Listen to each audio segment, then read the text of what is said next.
welcome to the first video of Module 5, and this is where we win the deal. And this particular video is going to be all about what we call the closing playbook, because you have found the deal, you have negotiated the terms, you may have gotten a letter of intent signed and ultimately a purchase and sale agreement executed, and now we are officially under contract. And let me just go out and tell you that this is where things start to get real for most people. You have done all this effort to get to this point, and quite honestly, like, this is where the real work begins. And this is where sometimes people start to feel a little bit of pressure. And I don't share that with you to scare you in any way. If anything, I want to encourage you and excite you, because this is the step you have to get through, right? It's been said that you make your money when you buy, you realize it when you sell, but wealth is created in terms of operations, operating the storage facility and maximizing it. And the way that you get there is you need to make sure that you're dotting your I's and crossing your T's. And now's when we enter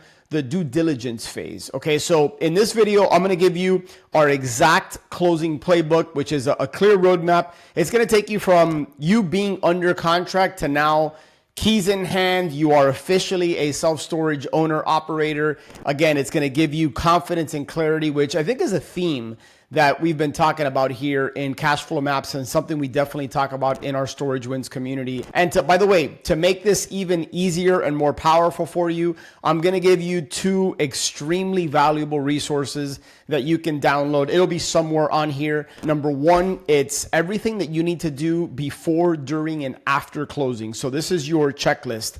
And then the second one is our on-site due diligence playbook. So when you go under contract, you want to go on site, meaning you want to travel to the facility.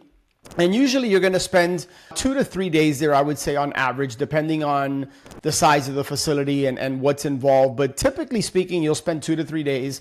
And this is your on-site due diligence checklist, is you being able to dot all the I's and cross all the T's and make sure that because you're buying a business, right? Storage is an actual business, and you want to verify that what you believe is a deal is actually a deal. So let's go ahead and first, as with most things in business and life, let's start with mindset, because how you think about this stage, I think, is going to determine how you perform. And every successful storage owner and operator that I know will tell you, at least most of them, that you don't win because you're perfect. You're going to win because you're prepared. All right. Preparation. I've shared this in previous modules and videos. Preparation is going to give you peace of mind. Preparation is going to build your confidence. Confidence is what's going to allow you to lead and step into the storage facility as an owner. Okay. And I shared it a little while ago. You make your money when you buy, you realize it when you sell. Confidence is built through the preparation. Okay. And this is no different. The work that you do right now, checking all the details, verifying all the numbers, lining up the vendors, this is what protects your profit later, and what verifies that what you think is a deal is actually a deal. Okay, one thing is to have a conversation with a storage owner on the phone, is to jump on Google Maps and do your research and your homework about the market. Another thing is to actually be on site, looking at the market, driving the competitors, going through the due diligence process. So think of this as two tracks, okay? Track one is due diligence, and that is everything that protects the downside. You're going to be verifying the financials, the physical inspections, the legal aspect of it, title, all of that. And then it's the operational setup. It's everything that you need to do as you're going to transition to closing on the facility and owning it, so that when you hit the ground running, you're stepping into what we call, and that we'll be talking about that in the next video of Module 5, is the facility fast start. Is what does the onboarding look like in the first 30, 60, 90 days? Okay, so you cannot neglect either lane. Lane 1 or track 1 is due diligence. Lane 2 or track 2 is the operational setup. All right, so let's now talk about the due diligence playbook here. And I think the first thing that's extremely important is the financial and legal verification. And what I mean by that is that you want to verify all the numbers. You want to verify the P&L, or the profit and loss. Now, I will tell you that sometimes these are mom and pop operated facilities, and sometimes they might have chicken scratch on the back of a notebook or a general ledger. I mean, they operated old school where they may or may not have a profit and loss statement.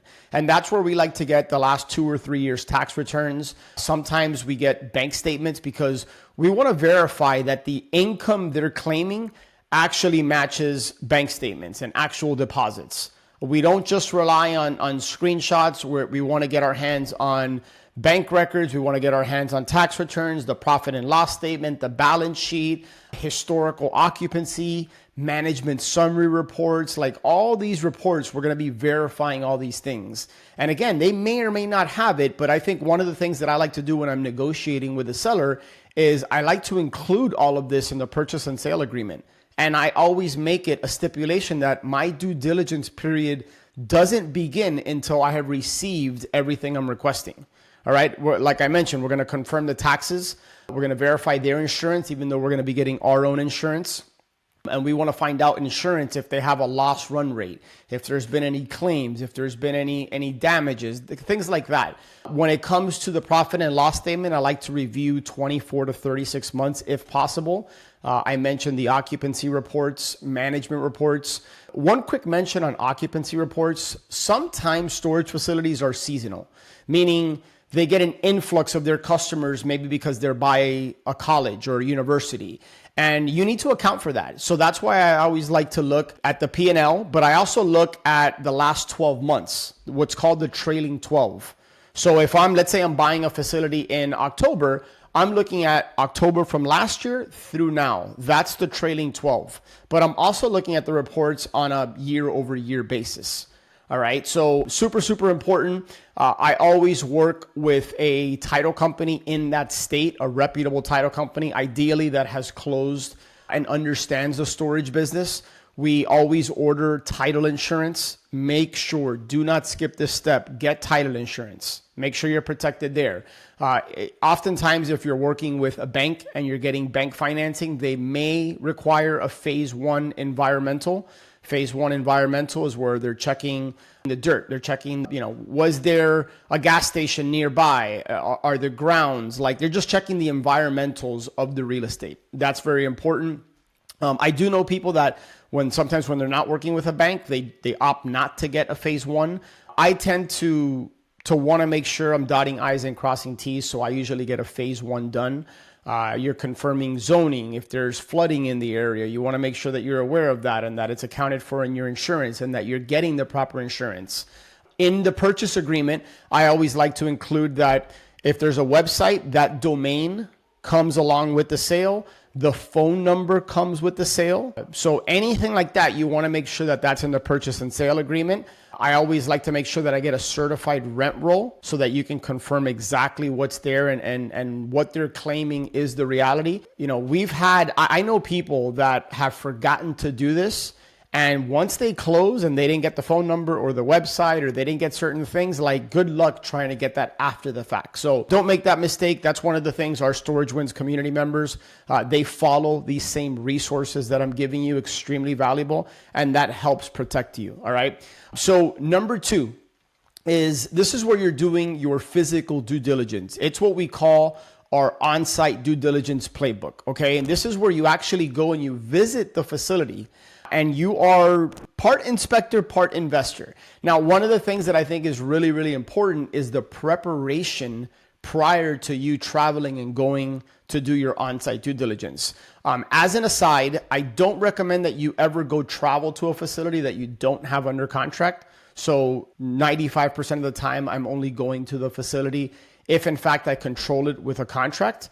And I like to do that as early on in the process as possible. Because if you have a 30 or a 45 day due diligence window where your deposit is refundable during that period, you don't want to burn up 2 or 3 weeks and then go and then put yourself on a tight time frame when it comes to due diligence. The other thing that I like to do is I like to set up appointments with key vendors so that when I land and I go visit the facility, ideally, I'm already meeting with the roofer. I'm meeting with an electrician.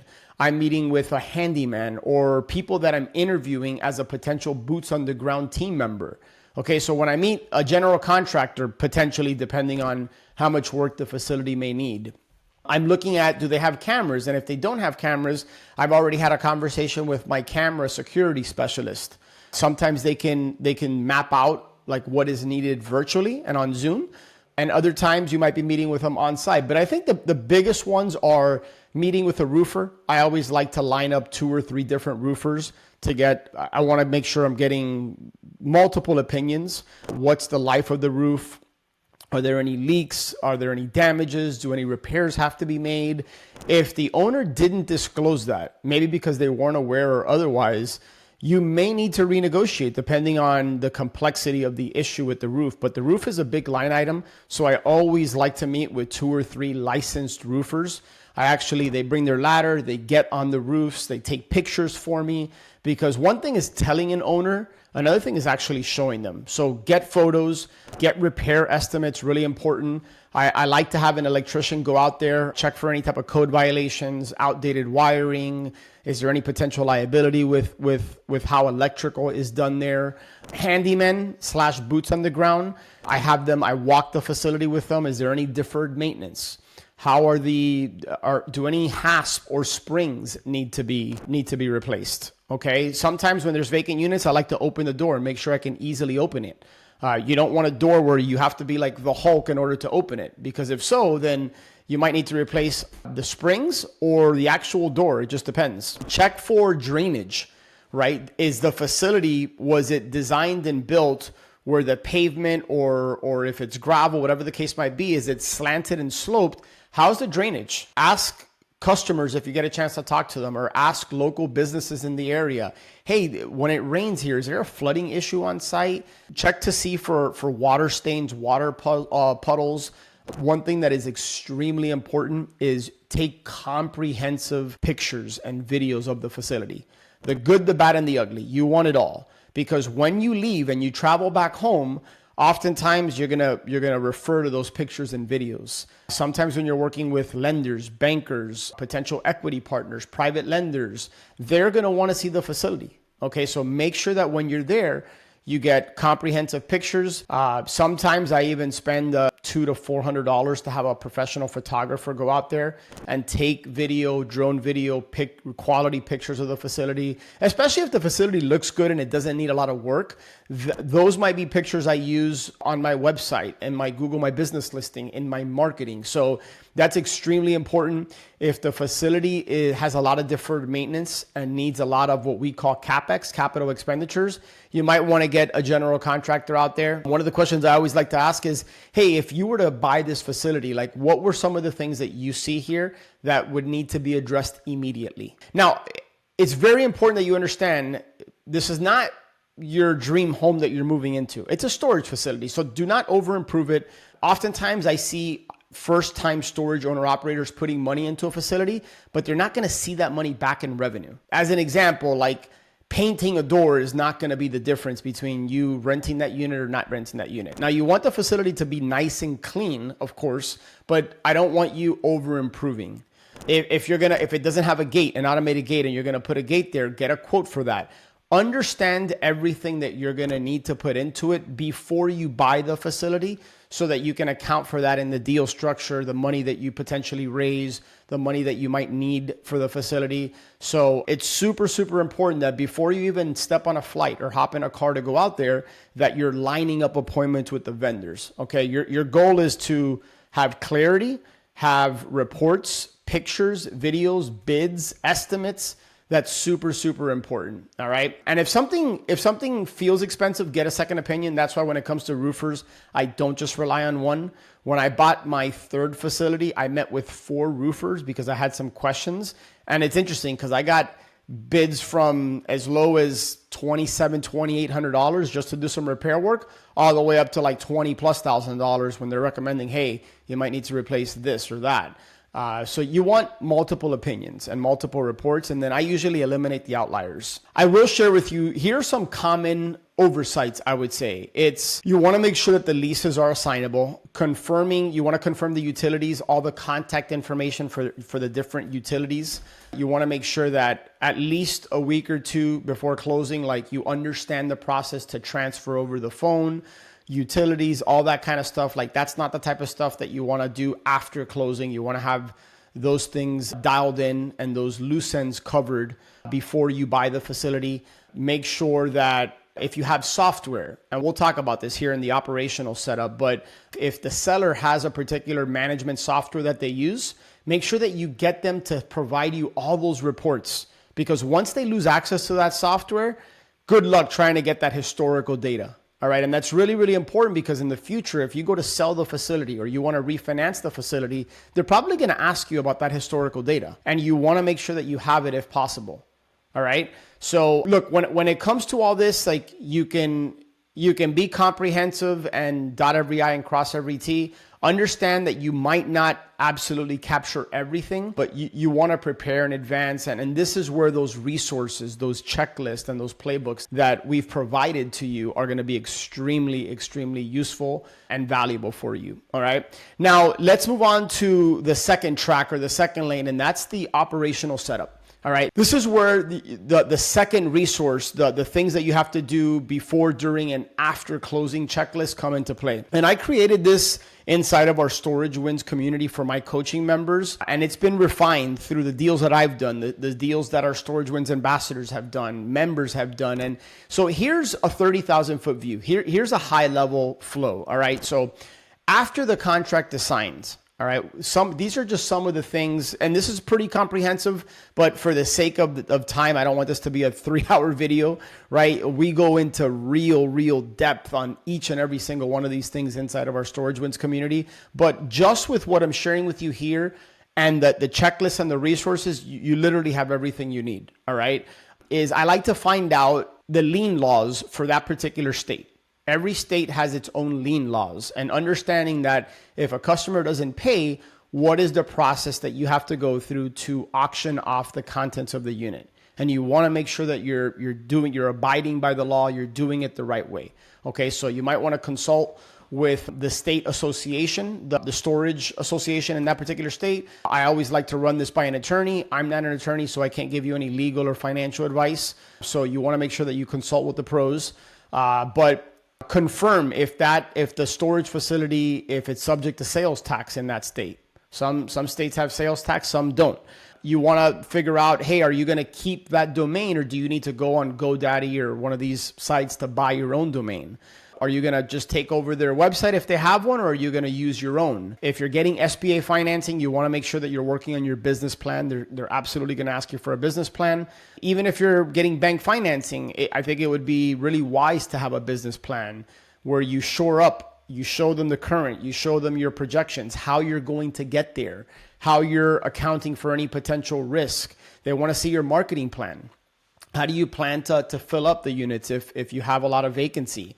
All right. They want to see repair work or bids and estimates on any CapEx work like we just talked about, insurance quotes, all that. Put yourself in their shoes. If they're going to give you money to buy and operate the facility, they want to make sure that their investment is safe and secure. And one of the ways that you can give them confidence is by showing that you're prepared and that you've thought through all the different angles. All right. Once you go under contract, obviously you want to be lining up the funding. We talked about this in module 4, the fearless funding, but you have to understand, are you going to be working with a bank, with SBA? Are you working with a private lender? Is there seller financing involved? So once you go under contract, you want to get the ball rolling when it comes to securing the funding and the financing.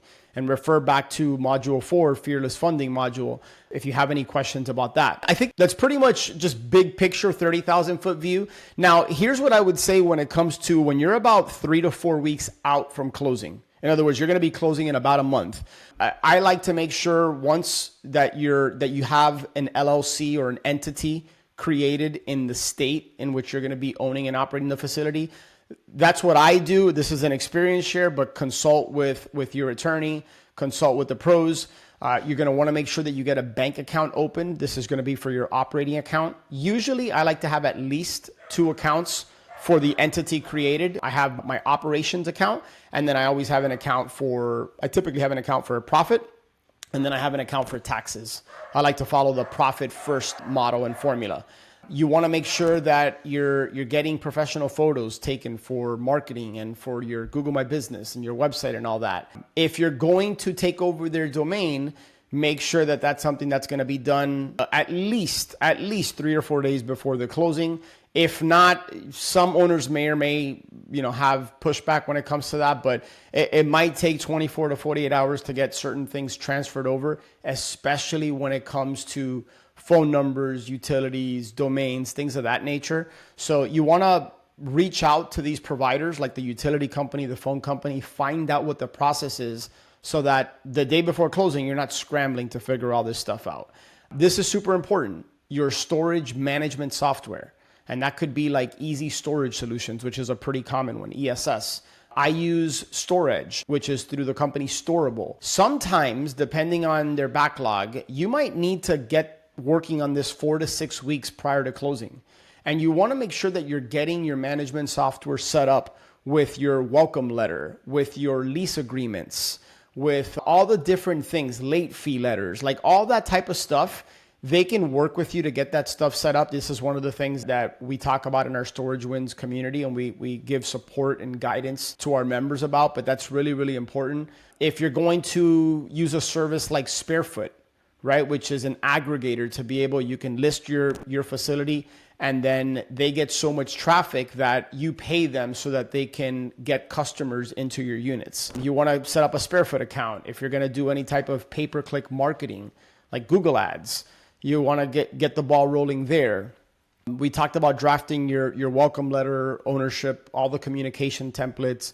If you're using something like ESS, oftentimes they have their own templates. You'll just need to go in there and modify it. Scheduling any repairs. Okay, so once you close, I remember when I bought my first facility, we were installing a brand new gate and operator, and literally the day of closing, they were on site doing the work. All right. If you foresee that you're going to need or have a lot of trash, line up a dumpster or some type of site cleanup. Make sure that when on the day of closing and for the 2 or 3 or 4 days you're going to be on site, that your boots on the ground team member that you hire is going to be there working with you. All right. And that you're setting that person up with everything they need. Now, when it comes to, as we start to get closer to closing, you want to make sure that you're keeping all lines of communication open with the title company, with the lender or the bank, with the seller, with your boots on the ground team member, your insurance broker, if there's a real estate broker involved or a storage broker. Insurance is really important. So you want to make sure that on the day that you buy this facility, you're fully covered and you got the proper insurance in place. You want to confirm that utilities and the internet are in your company's name and that it's a seamless transition. In an ideal world, think of this like a light switch.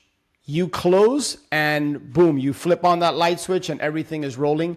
Merchant account, super, super, super important. I can share with you a funny story. I made a huge mistake on my very first storage facility where I literally closed for $1.592 million. I leave the title company. I go have a celebration lunch with my partner. We get to the facility to meet with our boots on the ground and it hit me and I'm like, wait, how's the money going to go from the customers to my bank account? And I realized that I had overlooked, believe it or not, connecting my merchant account. And fortunately, I was able to within 24 hours, make sure that was up and rolling. So your merchant account, you want to make sure that weeks before you understand the process, you send in the proper paperwork. So look, this sounds like a lot, and it is. There are a lot of moving parts here. But this is where those resources are going to come in extremely handy. It's a checklist. It's a playbook. You can refer back to this. You're going to have ideally minimum of 30 days of due diligence, maybe 45 or 60 days you're able to get. That's a lot of time to get this done. Now, there are a lot of moving parts, but here's the good news. And let me kind of put you at ease here. Storage is a pretty slow business. So even if you missed on some of these things, it's not the end of the world. Right? Like you're not going to die. The business is not going to fall apart. You want to dot the I's and cross the T's, but you also give yourself some latitude and some grace that if you miss 1 or 2 of these things, generally speaking, it's going to be okay. So immediately after closing, now we're going to talk more specifically in the next video is what we call our facility fast start. But so we'll talk about what to do immediately after closing there. But look, wealth in storage, it's you make your money when you buy, you realize it when you sell. The wealth is built really in the operations and creating the value of the facility. So we'll talk about ownership in the next video. But once you get to the closing table, that's where the fun begins. That's not the end of the race. That's really the beginning of the race. And a lot of common mistakes I see new buyers make is not doing a lot of what we've talked about in this particular video. Not having the proper insurances, not verifying the financials, not collecting all the reports from the seller's software before it shuts off. Assuming that everybody knows what's going on and you're going to close on a particular day. Obviously, you're going to have to coordinate. Well, not obviously. You may or may not have to coordinate travel. In my case, I'm not looking for storage in Miami, so usually I got to coordinate travel. Give yourself some grace, because in real estate, they don't always close when they're supposed to close. And you can mitigate against that by just keeping the lines of communication open. But do not rush through this process.